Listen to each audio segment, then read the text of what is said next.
चलिए विद्यार्थियों, आज क्लास 12 के ग्रामर में ट्रांसफॉर्मेशन को लेकर आज हम आए हैं।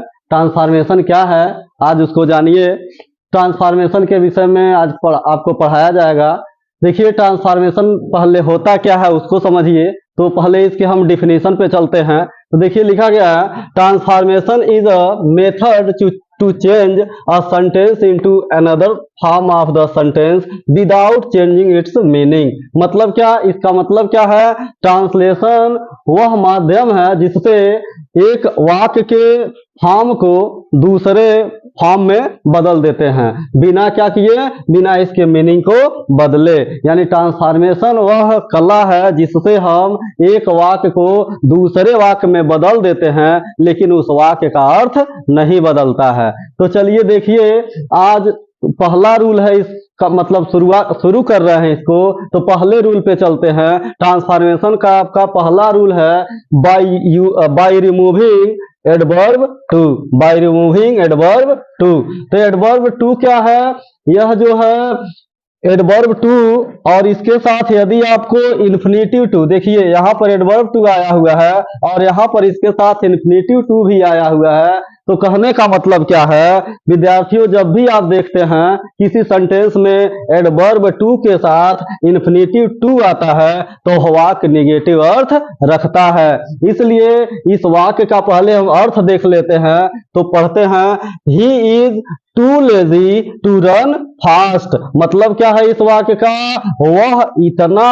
वह इतना लेजी है, वह इतना आलसी है कि वह तेज नहीं दौड़ सकता।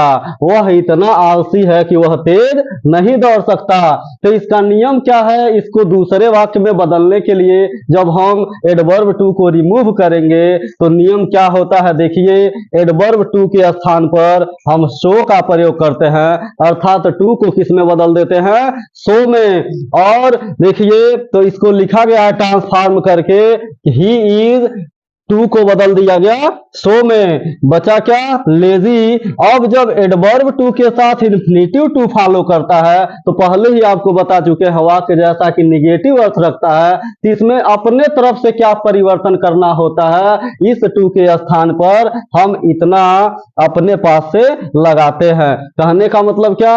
यह वाक्य जब ट्रांसफॉर्म किया जाएगा इस वाक्य को तो टू बदल जाएगा, मतलब T double O adverb too है, इसको हम सो में बदलते हैं और इसके साथ जब मतलब इन्फिनेटिव टू आता है तो उसके स्थान पर हम इतने शब्दों का प्रयोग करते हैं। तो देखिए यहाँ पर इस टू के स्थान पर किसका प्रयोग करते हैं? पहले तो हम दैट का प्रयोग करेंगे और दैट के बाद क्या करते हैं विद्यार्थियों?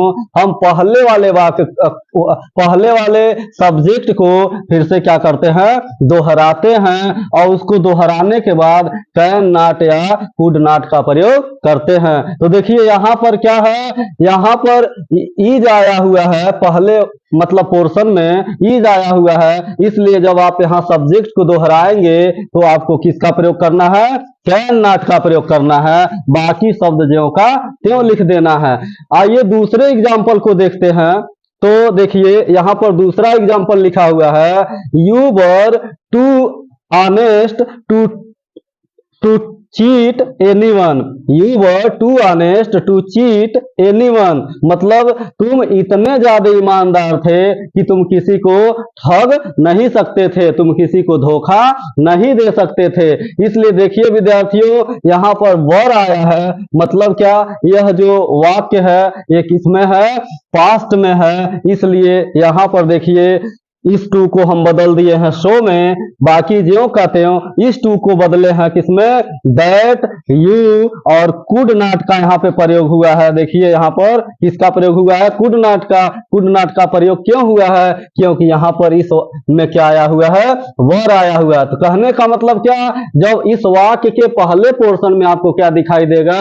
इज, एम, आर अगर दिखाई देगा तो आप सब्जेक्ट को जब दोहराएंगे तो कैन नॉट का प्रयोग करेंगे, और जब यहाँ पर वाज और वर आपको दिखाई देगा तो सब्जेक्ट को दोहराने के बाद आप कुड नॉट का प्रयोग करेंगे। इसका मतलब क्या है?